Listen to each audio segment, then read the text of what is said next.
welcome back everyone. I'm Sharon and I'm a first year student on the MSc in Counselling in Bangor. So I'm just about finishing my first year.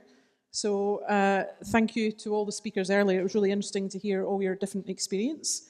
And we're going to dig into that quite a bit more now. So I hope we've got lots of questions for everyone. So what we're going to do is ask people to put their hands up, and then some lovely people will be wandering the room with microphones to get your questions for our panelists. So any questions in the audience? Here we go, there's two over here already. And if you could just say, obviously, your name and then who your question is for, that'd be great. Thank you. My name is Iris. I would just throw this question to the whole panel. Would you like to tell us more about the process of formulating your whys?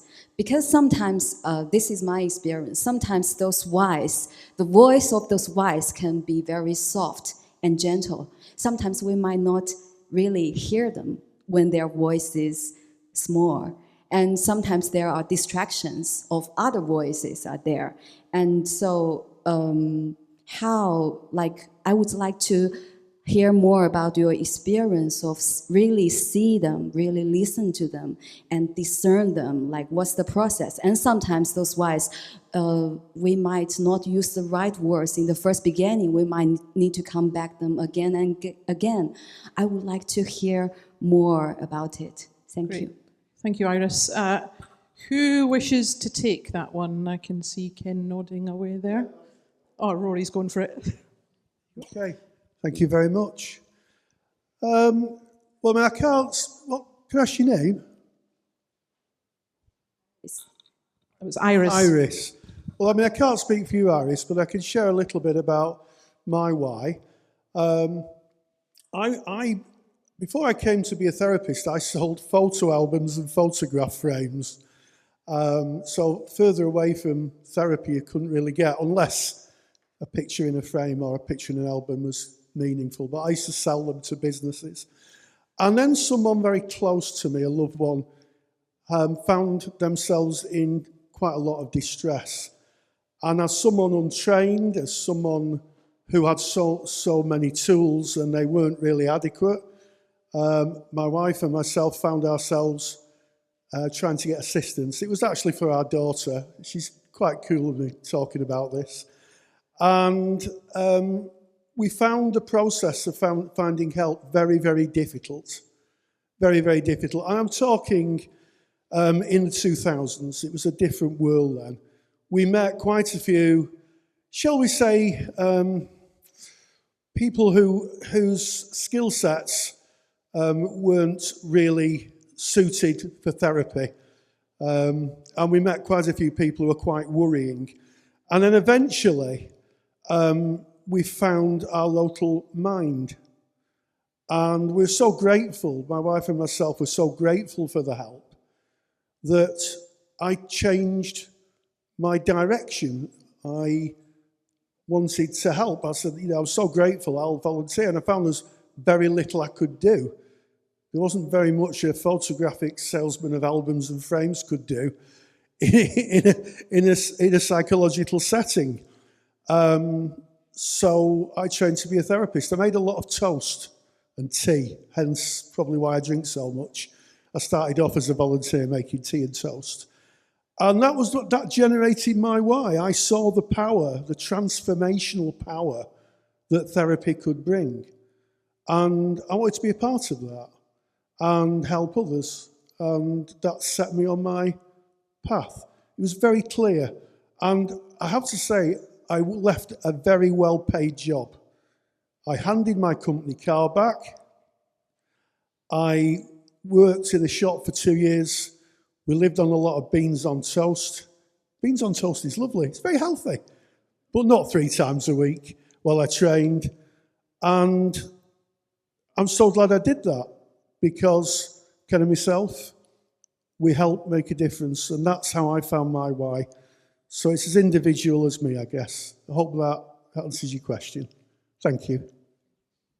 Thank you. Great question. And for me, I like to look to Carl Rogers, and he speaks about a way of being as opposed to a way of doing, you know, and finding our purpose, because that's what the why is. It's the purpose, our life purpose.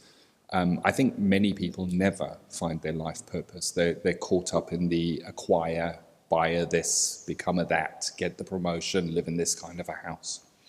I think it's very, very rare. I think it's a special, special gift to find your purpose, to find your why. I wonder if it's more about being silent and knowing it already exists within you and letting it show itself and bloom as you kind of go out. It'll resonate with you.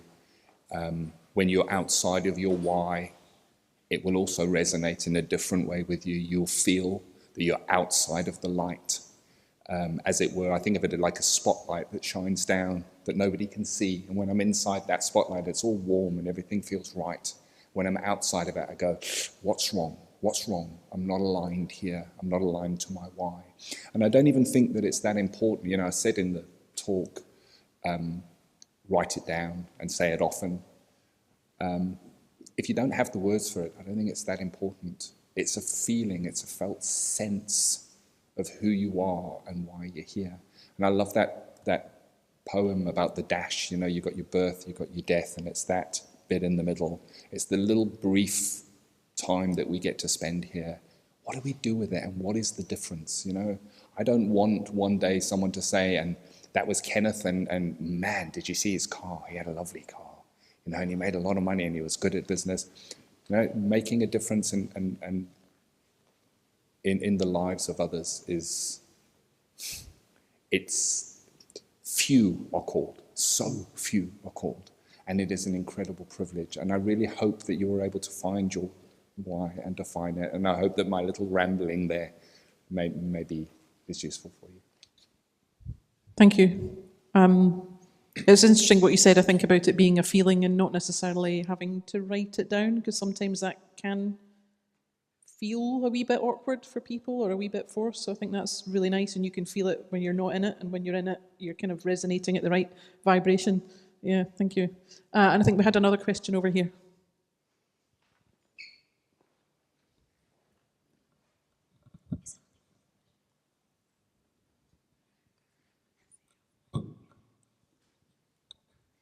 Hi, my name is Nina. I've got a few questions, but I'll just stick with one for now. One sec, let me just pick one.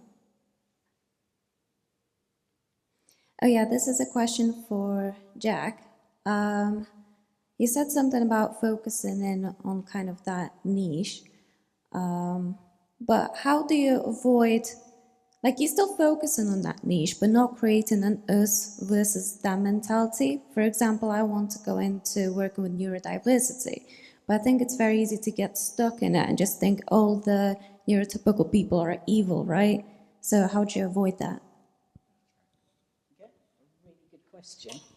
I think for me, there's something really important in recognising difference, celebrating difference, but not creating barriers. I think if we don't acknowledge differences, we deny so many aspects of who we are. So for me, the power within it is not to create a barrier through recognising difference. So for me, particularly working with the LGBT community, it's recognising commonalities that might happen within that community. So for example, microaggression, shame, social constructs about what's right and what's wrong, binary society where we kind of say male, female, there's no in between, language that we use as well. You know, language is so powerful. You can say things that are so oppressive without even being fully aware of it. So for me, again, particularly working with trans, non-binary people, there's a lot around being misgendered. You know, when I came out as Jack at the age of 50, having known when I was 6 or 7 that there was something, I look at all the things that were the barriers that prevented me from aligning with my really authentic self and what that felt like in that moment of, this is me. And again, it is that alignment. I kind of think about that in terms of career as well. You know, kind of just sensing that I'm not in quite the right place, aligned with my gender and identity as well.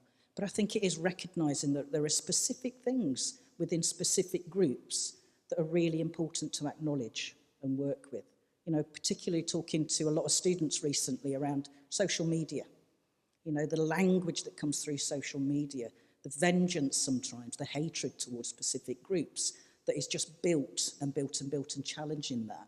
So for me, it's kind of acknowledging difference, challenging barriers, but not othering in some ways. So it's kind of having a balance between all of that. I don't know whether that answers your question. Okay, thank you. Thanks, Jack. I think we've got another question up at the back here, yeah?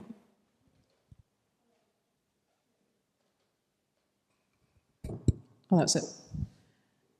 So we have a question from Chelsea in the chat saying they're really interested in people's opinions on how a career in counselling can be sustainable in the long term.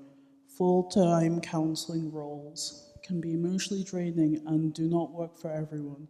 People are constantly seeking out other ways of balancing this, for example, teaching, social media, and writing.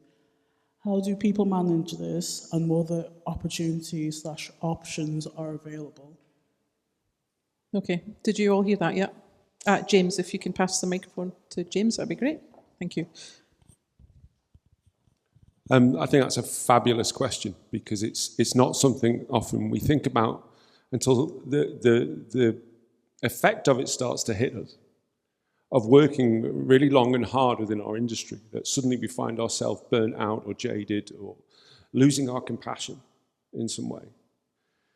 And I've been there, I felt that, particularly around 2013 and 15, where I had to pull away from it and started to use the tools and the skills in a different way to deliver training programs and those sorts of things, which just had a different feel, and they gave me breathing space.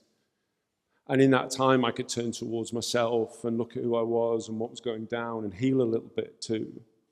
And my coming back to it now is kind of in that part-time way.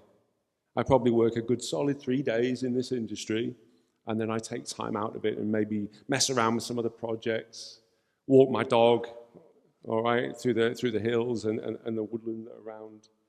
And just, I bake sourdough bread now, okay? That's phenomenal, I find, quite healing. And it's just these things that are also part of our why, right? Because it's not just why do psychotherapy. It's why be me, why exist, what am I about, what's important to me. And I think you must find that balance, particularly in this industry. Otherwise it can catch up with you. Thank you. Does anyone else want to speak to that one? Ken? Yeah, I think what we're certainly seeing from counselling tutors' side is a lot more, I guess you'd call it portfolio careers, because counselling lends itself to being a portfolio career. And what I mean by a portfolio career is having other ways of kind of exploring or using your skills that are still maybe in service.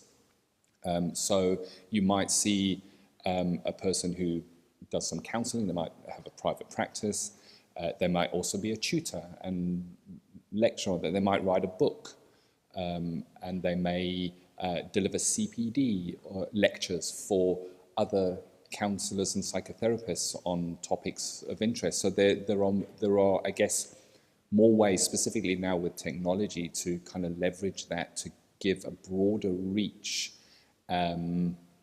But yeah, it always comes down to self-care, doesn't it? We speak about it all the time. It's self-care first, and it is a balance, and it is about kind of looking at what you do, how you do it, and the toll that takes. There's compassion fatigue. There's so much, and it's about planning your life around looking after yourself, you know, and not giving too much of yourself away, making sure that you have restorative processes within your own life, people that can support you. Obviously, supervision is really important for that, but what lies outside of that? And these are the challenges that I guess we all face as counsellors, psychotherapists. it can at times be a lot to carry. Thank you. And Danny's going to add something to that as well. Yeah, I guess this question resonates with me a lot too, and I think self-care sometimes, depending if you're working in private practice, it's a very individual thing. From an organisational point of view, sometimes it can be thrown around as a token gesture, but it's absolutely intrinsic and critical to how I practice as a therapist. But it's such an individual thing. Self-care for me could be going to buy a kebab or losing myself in YouTube, but being as true to my own process and my own kind of way of being as much as I can be is kind of what self-care looks like for me. And I know you mentioned compassion fatigue a moment ago as well, and again, it's a very real thing that can creep in sometimes. You can be in a session sometimes thinking, gosh, I've got 5 minutes left, I'm going to make it to the end of this session, I need the toilet, or I want to go home, whatever it might be. So it is something that does happen every now and then. But at the same time, you're always on that kind of murky edge of really kind of walking alongside your client and being in their world. And another aspect that can crop up is kind of like vicarious trauma as well. So kind of, when you're walking with your client and you're hearing the journey they've been on, as a human being, it does get you. And as much as training might kind of tell us about, how we kind of sit with that and process it, you could be driving home or just buying your shopping in the evening, and something like that will kind of get under your skin and what have you there too. But at the same time, it's not the kind of thing I'd always want to push away. And I've kind of said to myself, the second I stop feeling those things and stop feeling attuned to my clients and feeling like I'm in their world and I'm able to experience part of that pain, the second I stop feeling that is probably the day I kind of hang my boots up and stop being a therapist, really. So it is a bit of a murky edge that you do find yourself in that sense, so to speak. Thank you. And Neil is going to add, this is a hot topic. And we obviously, as students, we learn a lot about this, but it's really great to hear what your real experiences are about how to actually practice this. I think, as you mentioned, I think self-care is key. It's really finding the best version of yourself for your client, really, as well. I think being honest as well with your supervisor is key. It's one thing I actually had to understand myself, because supervision is also therapy for yourself as well, and also bringing your client to the actual room as well. So I think that's key as well, really understanding what's actually going on inside. One of the things I do actually, people may say it's a problem, but I try and save everyone. Well, I think I can anyway. And sometimes reducing your workload is key for your mental health as well. You cannot save everybody, it's impossible, but you can be the best version of yourself for the people who are in front of you. So I think that's key. Thank you. And Jack as well. Yeah. I guess one thing I want to say is listen to your intuition. If something doesn't feel quite right, notice. It's really, really important. I remember working in a women's trauma service for about 6 or 7 years, particularly working with sexual abuse and trauma. Really loved my job, but I needed to leave because I was noticing the impact on me and how I was perceiving the world. I was purely seeing it through the eyes of that trauma.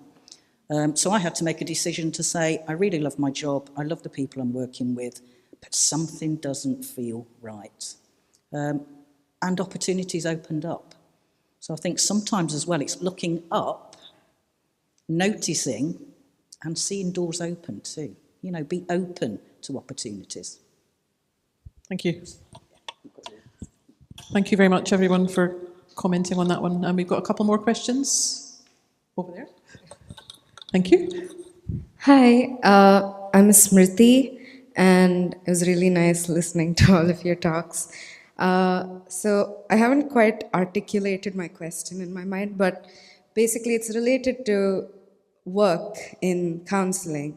And because I'm going to graduate soon from Bangor, I was just thinking about whether you had any insights on the current trends of the job market in counselling, because I was thinking about how the need for counselling has increased, but in applying for jobs, I only feel like the vacancies haven't increased to match that need.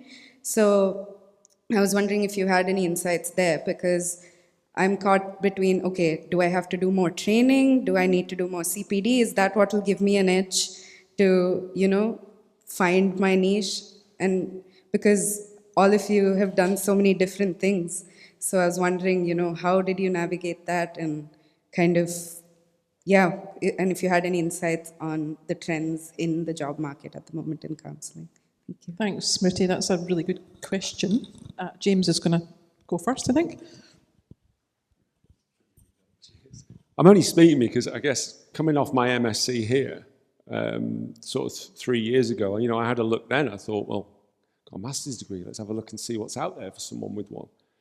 And there wasn't a great deal, if I'm honest. There seemed to be a plethora of EAP schemes, searching for people to do kind of, online, working with people in employment. Lots and lots and lots of that, ranging to one job offer to go to, I think it was the UAE, and be someone's Jungian therapist for £170,000 a year. Well, I hadn't studied Jungian therapy, unfortunately. Otherwise, I might have snapped their hand off at that time. and I think your question points at something that is problematic in terms of, where do you go from that entry point in terms of occupation and to move upwards? And there's no short, easy answer, I don't think, currently. I think it's about being very flexible. It's also maybe about accepting you might have to have more than one role as a therapist, to begin and to start off with, and to let yourself evolve until, again, through that evolution, more opportunities present themselves.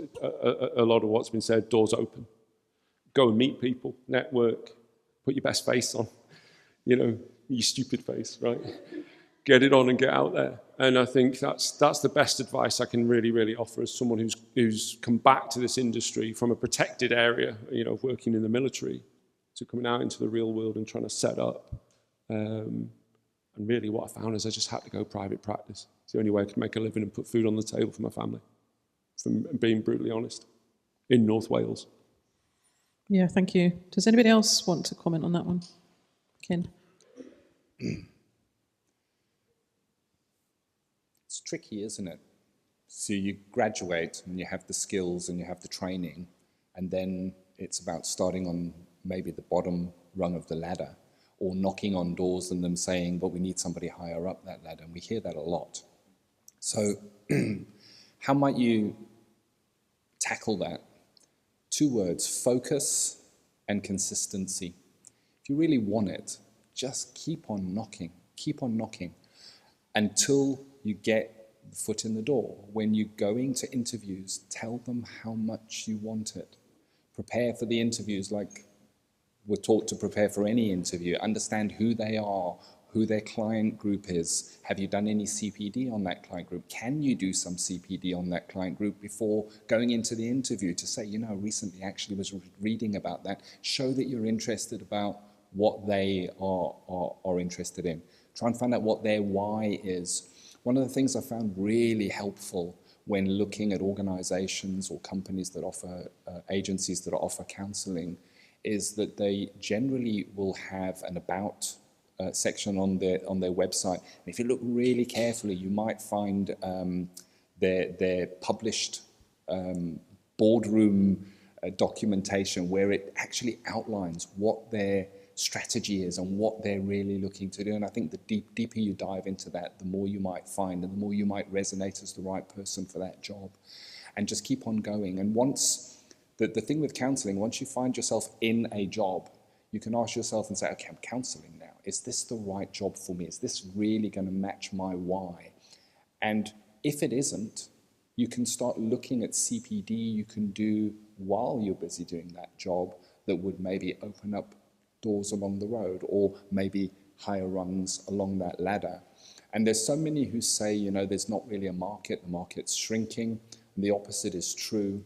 You may have heard of BetterHelp. They're a app-based company that recently entered the United Kingdom. There's a lot of controversy around that for good reason.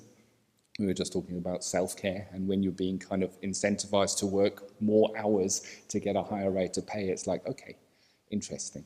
But what it does show is that there is a massive market that are willing to pay for therapy. There are a lot of people that want to pay for therapy and are happy to pay for therapy. And 2023 profit report from BetterHelp was over, I think it was 103 million or something, isn't it? 103 million in profit. So there's definitely a market. Forge your path, don't give up. And then, yeah. And are there any emerging trends? Yes, neurodivergence is an emerging trend right now. You train in to work with neurodivergence. It will definitely open some doors. Anything else you can think, Rory, in terms of trends? Yeah, I think that in my experience, there are jobs in therapy. You don't always get advertised. Certainly when I was a tutor at Warrington, I was surprised at how many of my students actually got paid work for jobs that didn't seem to be advertised.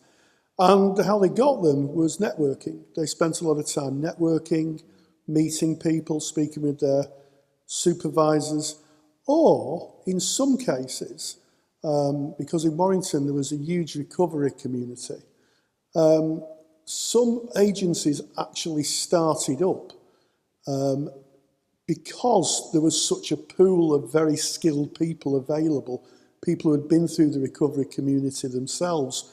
And in fact, I was at a supervision conference about a week ago, and I bumped into someone who passed the regards on to me from 3 of my former students, all employed. Counselling work was part of their portfolio in their job. They did other things as well. So I would say network, and if you do go to an organisation, have a look and be brave. And if there's something that you think they're missing, if there's something that you think they could do better and you could do that better, tell them. Tell them. Say, I've had a look at your organisation and I think that actually you're missing something here. And I think that might be very useful because organisations are always looking to improve and expand their services. So I would side with Kenny. Keep the quest going. Thank you. Thank you. Jack? I guess I just want to say from kind of an employer's perspective. So I've worked in a lot of organisations, NHS, further education, voluntary sector, higher education now. As somebody who will interview somebody, I guess the things that draw me are somebody that can kind of model through their behaviour, their values, their ethics, their sense of worth. Those kind of key frameworks around the basic things that make us up as human beings. Because as much as we can respond to the interview questions and we can kind of have the knowledge, how you present in that room will really stay with somebody. You know, I sometimes bore people with a Maya Angelou quote of, people will forget what you said, they'll forget what you did, but they will never forget how you made them feel. So for me, there's something about know your worth and own it, but hold your values too. Thank you. Just going back. Everyone needs their own microphone here. Did you want to add something, or do you want to say something, Danny, first? Thank you. Yeah, there is something I wanted to add to what I said. I'm going to bring the soldier back in the room, okay, the squaddy in me. Be necky. Stick your neck out. There's nothing wrong with going into an organisation and saying, can I have a chat to you about psychotherapy? Or can I understand what your organisation does? And sometimes they don't know that you're the person to invent the role there. And it can be really, they just didn't find it out yet, right? And sometimes you just have to do it. I do it with my son. Whenever I take him to Old Trafford to watch Manchester United, not a great experience, by the way, at the moment, I'll just say that. But when I take him, I drive right up to the front where the executives park and stop and say, hi, James Donaldson, I'll be on your list. I'm a guest. Can I just do that? And he goes, oh yeah, all right, mate. drive down there and park on the left. Do you like that Manc accent? I got congratulated by a Mancunian on my Manc accent. And I park there because I stick my neck out. Why not? The worst he can say is, you're not on the list, mate, turn around, bugger off. But I get in every single time. And there's just something about that whole thing of just, this is me, this is what I'm about, why not? I know I'm tricking him, but he's not losing his job, he's doing all right. And I get out of Old Trafford nice and quickly at the end of the match. That's fundamental about it. So stick your neck out a bit. There's nothing wrong with it. And a really good starting point, I created a whole training business for myself by going and asking HR professionals, how do you employ trainers? And what sort of things are you looking for? And when they said, I'm looking for this, I said, I can do that. I didn't know what I was doing. But I'd go away, hit Google, right, research it, and deliver what they wanted. So I was delivering customer service from a psychological angle, all right, and talking about all the things I knew. Sometimes we've got to use invention and creativity. They're a wonderful part of your humanity. So I'd urge you to bring that.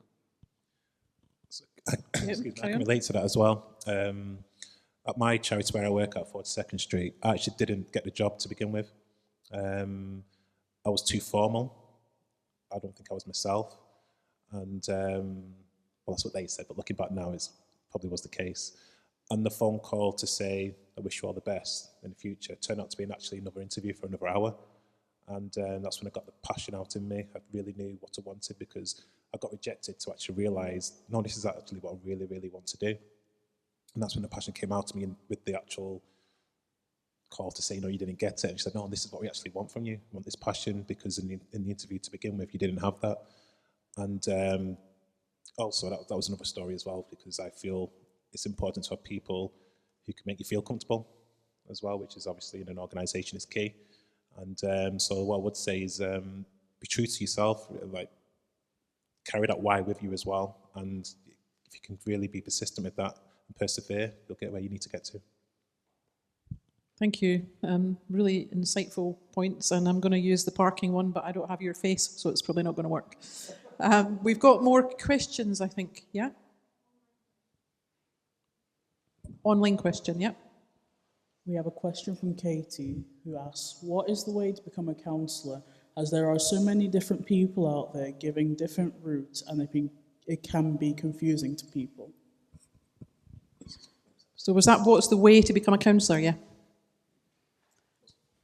What's the way to become a counsellor, the best route to become a counsellor? It's kind of, we've sort of covered it a little bit just now, but if you've got anything additional to add, that'd be great. It's being you, being unique, being passing on your past experiences, because I don't think every counsellor is the same. Everybody has their own unique experience, and everybody has value in that, can take value in that. So I think being yourself and being authentic, and also always continue to learn is key. Never feel like you're there, because how can you be? And just being hungry really to improve yourself and others. Brilliant, thank you. I mean, I think the interesting thing hearing from all of you is that you've all gone a different way. So, you know, I spent a lot of time working in the, if you had a bunch of the people I worked with sitting here, there wouldn't be that much diversity in approach, that's for sure. So I think the thing is like everyone takes their own path is what seems to be the message, but authentically yourself is the core thing that takes you on that path. And if you're brave like James, not everyone is, you know, but give it a try. Any more? I have a further thought on that. Sorry, Ken. So my understanding of the question, and I don't know if I've understood it correctly, it sounds like it's from somebody saying, how do I become a counsellor? Have I understood that correctly? There's so many different routes, there's so many different modalities. Should I do a diploma? Should I do a degree? Should I do a master's? And we see this question a lot. There's a lot of confusion around starting that journey. And the truth is, if you find a reputable training institution that you know you can trust, the modality, and specifically the early parts of learning to become a counsellor, those first few steps, the modality is less important. The evidence kind of points to what modality is used. I'm using CBT, or I'm using transaction analysis, or I'm humanistic in my way of working, is less important than the relationship that the relationship is what is important at the end of the day. And it's interesting how the modality kind of fades away when the door closes and it's you and the client and you're there. It's a relationship, and that's the basis of it. So if you're the right person and you have the right motivation for wanting to study counselling, find a reputable training institution and give it a go. Start the journey is what I would say, and see where that leads you. And you can kind of find specialism or picking a modality as you kind of go along that road. It'll show itself to you. Great, thank you. And you've got resources on your website about this as well? Yeah, we've actually got a article. Study Routes is the search. Excellent. Study Routes counselling, and we should come up, and we've got a nice article showing of all the different ways you can do that. Great, thank you. Yeah, and I think also it's about what your study style is like. Some people prefer a more academic approach. We are, after all, sat in a university with people with master's degrees, and that's brilliant. Others prefer a more vocational approach, where it's more about application, more about learning theories at a level that can be applied, and then later on people can go on, as we've seen from our panellists here, can go on to get further qualifications. So I think it's a big commitment to become a counsellor. It's a very, very big commitment. It's at least, if you've never been in any form of training, it's at least 3 years, perhaps a little bit more. So think about your own study journey so far, and think about, how you learn. Speak to a number of training providers, find out what their course is, and see what fits for you. And I think that people fit in different categories. Some people would like what we used to call NVQ qualifications, national vocational qualifications, typically those that are at further education colleges or private providers, and some may wish to go down the more academic, research-based routes at universities. So I think it's finding what's a good fit, so that you'll stick with it. I think if you pick a path that it might not fit for you, you might not complete it. Be honest with yourself and think about how you learn and what's the best fit for you. Yeah, thank you. That's great advice that I probably should have had about a year ago before I started this MSc, maybe. A couple of questions in the audience. Who do we want to go to first? Sabrina? Oh, Anne-Marie, sorry. Can't see you at the back. Yep, yeah, go. This is very nerve-wracking. Hi, my name is Anne-Marie, and I've got a question for Neil, if that's okay. I was wondering if you could tell us how you approached the cultural barriers with some of your clients. I'm someone from a cultural background that doesn't encourage counselling. In fact, it's quite taboo. So how was that approach to you by clients, and what was your steps, to help, navigate that, basically? Thank you. That's a good question. I think for me, what made me realise the field I wanted to get in as well was just due to the awareness of my industry, my old industry in football, because I was a minority in there, and I feel like I didn't have anybody to speak to in any way, and I was wondering, why is that? Maybe the environment where I grew up in, we didn't have this space to talk. That was also in school, and also looking at somebody who actually looks like me as well. They can relate in a way, make me feel more at ease, maybe, possibly, depending on what it brings in. It could have been suffered racial abuse, so how are you going to talk to somebody who doesn't look like you? The person who doesn't look like you has usually been racist to you, if that's been your upbringing. And putting that into the room, I usually get the referrals from parents, or also themselves as well, to actually talk about the racism they've actually endured in the past, and how I bring that in the room. Sometimes I do address the elephant in the room, because sometimes they don't know how to address that themselves as well. So it's also giving an emotional language and how they may have suffered, I've suffered, and actually just really putting it out there more than anything. I think it's really hard to kind of open up for everybody, in my opinion. So obviously that's where kind of the skill set comes into it. How can I make my young person or an adult feel relaxed, and also move on from what's actually gone. So I suppose it's really hard to move on, but obviously come to terms with what's gone on, so it allows you to live in a better way, really. I'm not sure if that answers your question. Does that answer your question, Emily? Yes, she's thumbs up. Thanks, Neil. And we did have another question. Yeah, there. We've got time for one more because I'm being hurried up like everyone has been today. We might have time for two if we're a wee bit late. Susie's not looking, it's fine. Sorry. Hi, everyone. I'm Alia. I'm a first-year counseling student, and we have an assignment next week where we have to discuss our therapeutic philosophy.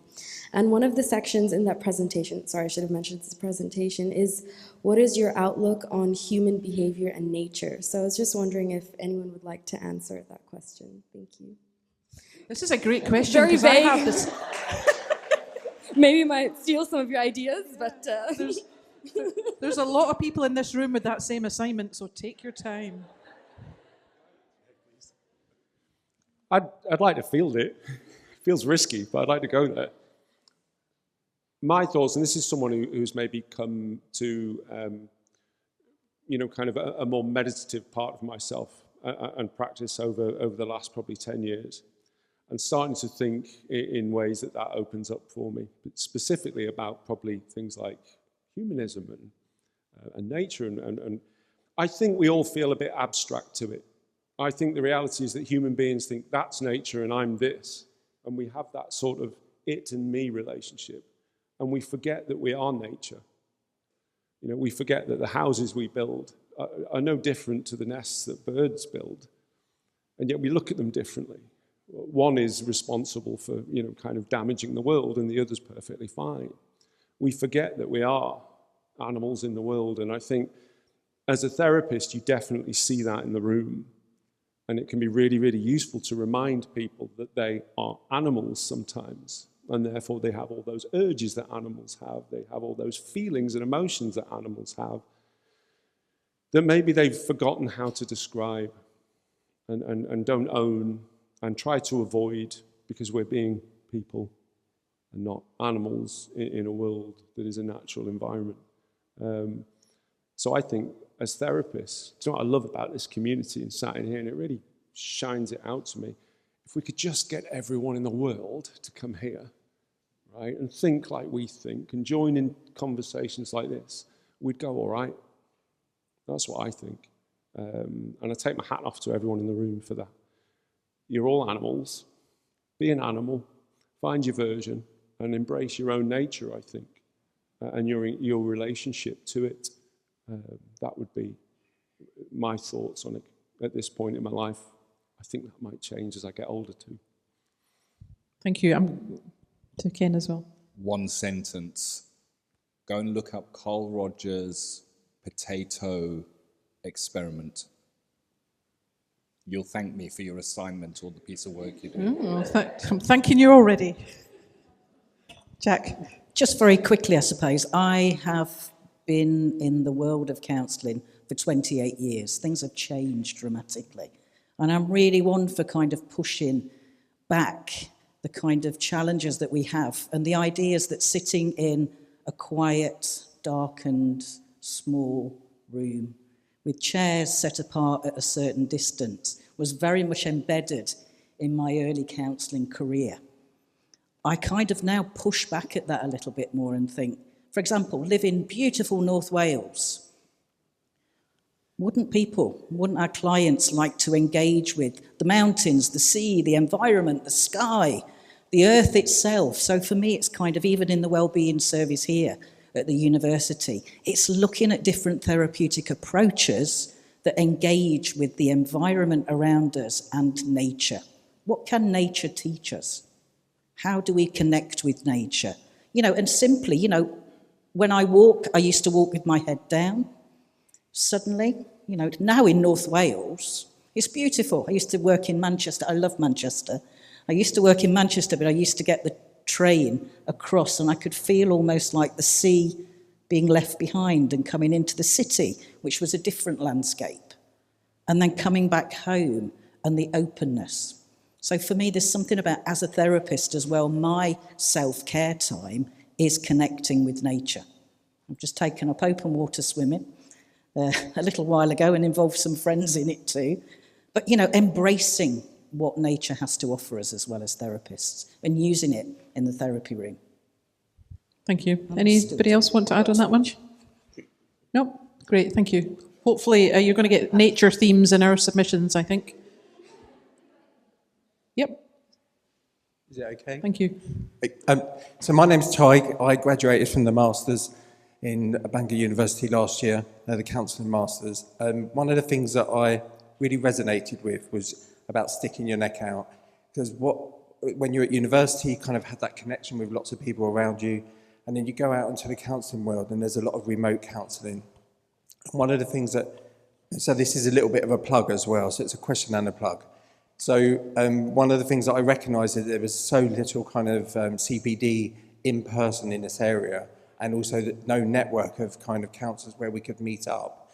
And so myself and Sean, who's down there, kind of set up the Counsellors and Therapists North Wales network. And so we meet up every couple of months to kind of not only do CPD, because there's something about connecting in person as compared to doing online. And there's so much remote work online for counselling at the moment. But there's something really good about, like today, about connecting with people and kind of feeling part of a community and a really kind of, I don't think I understood that when I was kind of finishing my Masters, and kind of then realised how isolating it can be. And like you said, when you stick your neck out, and my belief is, if it's not there, make it happen. So, I just wanted to kind of point that out and do a little plug at the same time. Do you want to just do that plug again before you give the microphone back? Do you want to just do that plug again before you give the microphone so everyone can hear? It's the North Wales Counsellors and Therapists, and it's on Facebook, and we've got 200 members, and we meet up every couple of months. So it's really low-cost CPD, but it's also a network, and we're setting up a peer supervision soon as well. Great, thank you very much. Thank you. I can hear lunch rattling around outside, so what I was going to suggest is maybe if we just go round the panel for your closing comments from each of you, that would be fantastic. And then when we break for lunch, we're going to be back in here about 1:25. And given that they've all said that networking is really key, you won't have time to eat your lunch because everyone will want to talk to you. So yeah, just closing comments. Thank you very much. Okay, guys, I guess what I'd probably say to all of you on the cusp of your journey into this world is be yourselves. What really, really sat with me when I was at uni is that I had this dogged kind of obsession, a condition of worth, if you like, that when I graduate, I must be a therapist, I must be a counsellor. That was how I was kind of measuring the success, that at the end of this, I'll be in employment. And it was quite contaminating. As soon as I kind of let go of that and was open to whatever the world might bring once I finished uni, then, yeah, life became a lot easier. But I guess with the theme of putting your neck out as well, absolutely make a nuisance of yourselves when you go out there. If you see jobs advertised, I don't want to step on anyone's toes from an entrepreneurial point of view, but, find out who it is who's advertising for the role. Get their email, get their phone, get in front of them. So when your CV comes to the top of that pile, oh, that's Danny, the guy with the beard, not a kind of faceless name on a CV in that respect as well. And depending what area you may eventually find yourself moving into, that's an unwritten story for all of you guys. When I first applied to uni, I didn't even realise there was different modalities of counselling. I just thought counselling was counselling. And as much as, I'm very much person-centred, I'd call that my core training. What I very quickly came to realise was that I would keep myself at the core, and the modality would wrap itself around me, rather than me having to adapt to a modality, if that makes sense. So I'm always my own compass at the centre of those things. And the one thing that my original program manager says when I was training, which has always stuck with me, he said, if you put two therapists, say a CBT therapist, a TA therapist, in the room, if they've been practicing 20 years, you'll really struggle from the outside to spot the difference between them, in the sense that more of themselves begins to come into the room, rather than kind of being very doggedly led by the theory and the modality. Try not to get trapped in schoolism. Every modality that is out there is a different stroke for different folks. There's no one size fits all. And I've been guilty of that myself, flying the flag for one modality, yeah, it can be very constricting at times. So that's me, guys. Great, thank you, Danny. Jack? Yeah, I'm kind of thinking, what keywords would I want to leave you with? I think there's one thing of be open to change. That's a difficult word for a lot of therapists. The other difficult word is sometimes unknown. So be open to change. Don't stay fixed in your viewpoint. Be willing to kind of look at different ways of doing things. I think the most important thing is have self-belief as well. You know, we encourage and support our clients to have self-compassion, self-kindness, but we have to model that as well and have self-belief. And listen to your instincts. You know, really listen, tune in, and just check, am I in the right place, doing the right thing at the right time in my life? And, you know, as the old saying goes, feel the fear and do it anyway. Nothing is a mistake, and don't be fearful of what you might think of getting it wrong. Actually, you know, often the things that we see mistakes are the biggest growth points for ourselves, but also for our clients. So be human. Thank you. Rory? Yeah, I'd say take your time. Don't rush things. Be mindful and thoughtful about the direction you want to go. I think a lot of people jump into work because it's work, and it may not be the best fit. So have a long think about where you want to fit in. And also, I like the idea of sticking your neck out. When you get a job description and you don't fit it, fill it in anyway and send it. You never know what might happen. I got a teaching job doing that. So we wanted a degree. I hadn't got a degree, so I didn't tell lies. I just said what I got, and I ended up being the senior tutor at Warrington Collegiate. So just apply, just fill things in, and you never know what might happen.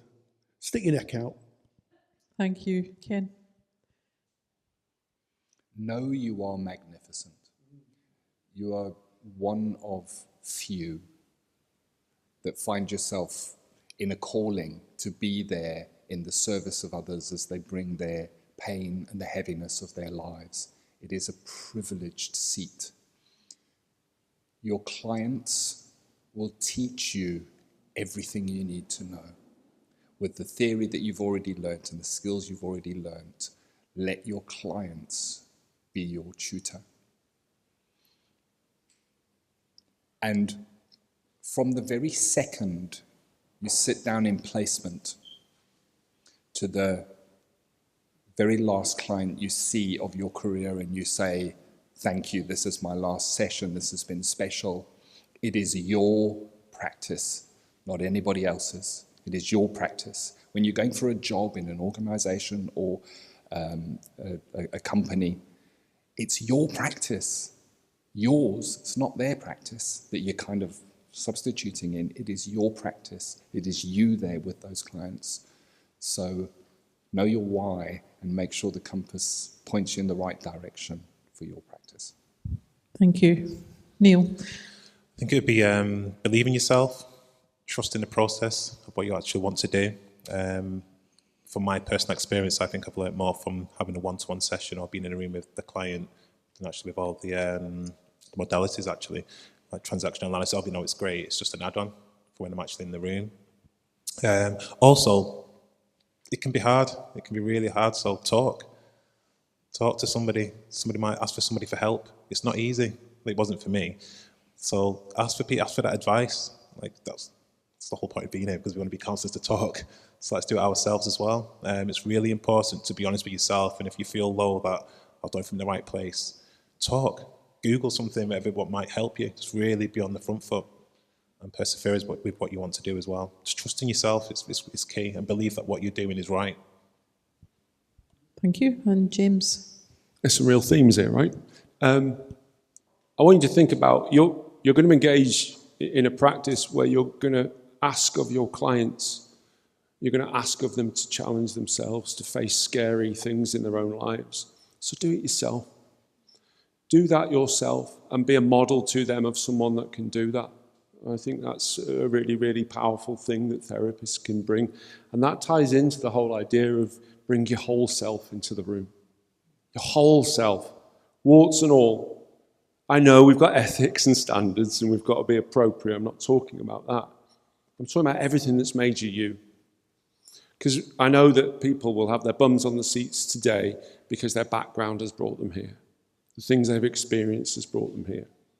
Take all of that in with you, because it's valuable currency to your clients to see a real human being sat in front of them who's also had their own wobbles and difficult experiences and is learning in their own way to go about life in a reasonable manner.